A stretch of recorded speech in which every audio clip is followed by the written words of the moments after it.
যে আমি হঠাৎ করে মারা গেছি।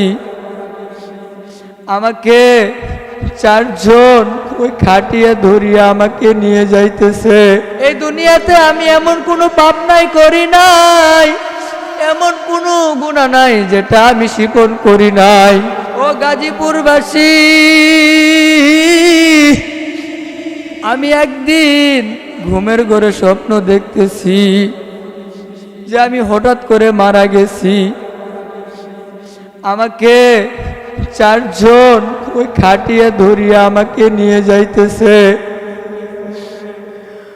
ওই বাঁশবাগানে রাখার জন্য। ওই বাঁশবাগানে আমাকে রেখে তারা চলে আসলো। আমি তখন চিন্তায় পড়ে গেলাম, ওই বাঁশবাগানে কিন্তু আমার একাই থাকতে হবে। ওই বাঁশবাগানে আমি একাই থাকবো, ওই বাঁশবাগানে আমার সাথে কেউ থাকবে না। আমি যখন এই স্বপ্নটা দেখার পরে আমার স্বপ্নটা ভেঙে গেল।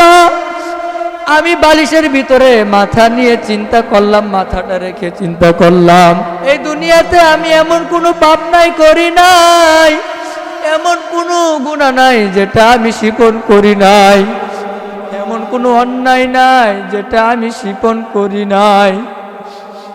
যদি আজকে আমি মারা যাই, আমাকে তো আজকে বাঁশবাগানে রাইখে আসবে।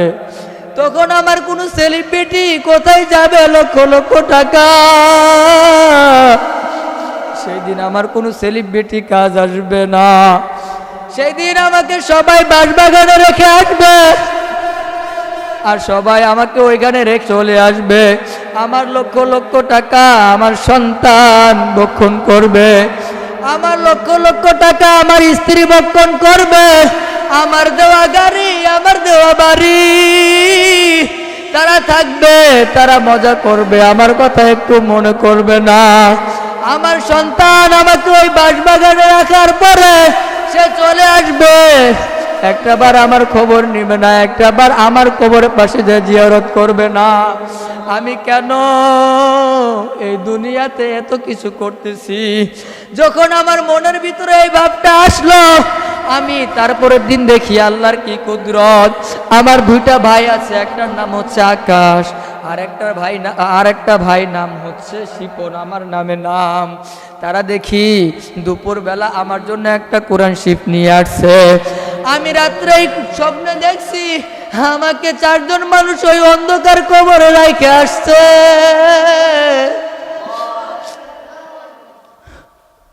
আমি দুপুরে দেখি আমার দুইটা ভাই আমার জন্য কোরআন শরীফ নিয়ে আসছে। ওই কোরআন শরীফ আমাকে দিয়ে বলতেছে, শিপন তুমি কোরআন শরীফ কয়দিন ধরে পড়ো না? আমি বললাম 6 থেকে 7 মাস হলো আমি কোরআন শরীফ হাত দিয়ে ধরি না। তখন আমাকে তারা বলে যে তুমি একটু আমাদের একটা পারা শোনাইতে পারবা? ও বাবাজিরা, তোমরা বিশ্বাস করবে না, আমি তখন একটু অন্যরকম হয়ে গেলাম।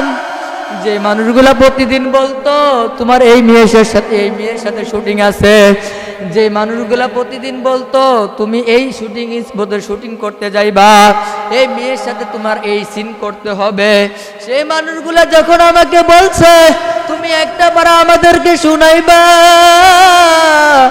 আমি একটু অবাক হয়ে তাদের দিকে তাকিয়ে থাকি, আমি একটু অবাক হয়ে যাই।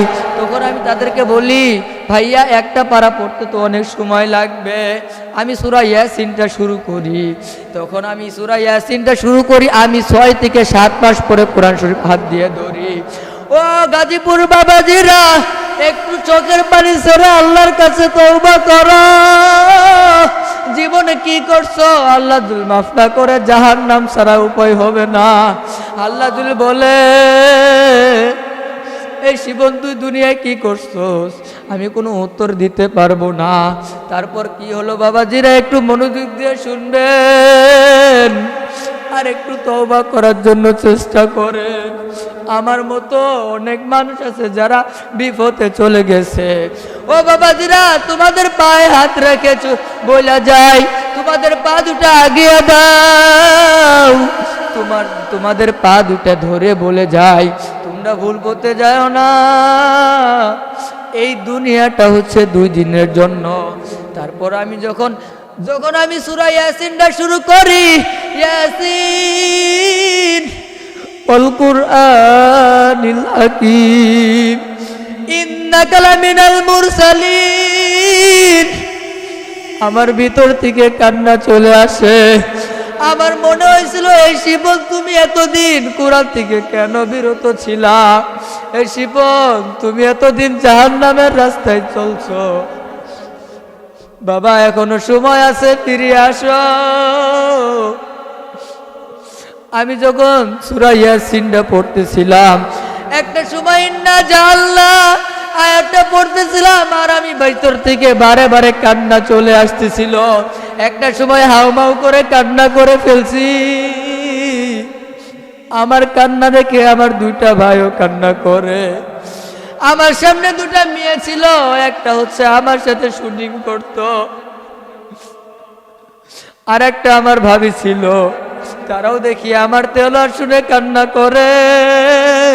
আমি ইয়াসিনটা শেষ করার পরে তারা আমাকে বলতেছে, ভাই একটা কথা বলবো, তুমি সবকিছু চাইলে আল্লাহর রাস্তায় চলে আসো।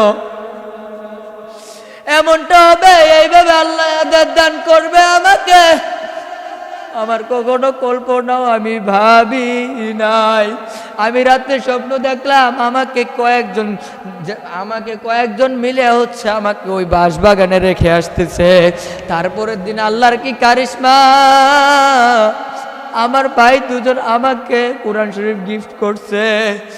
আমি ওইটা দেখে আল্লাহ তাআলার কাছে বলি, আল্লাহ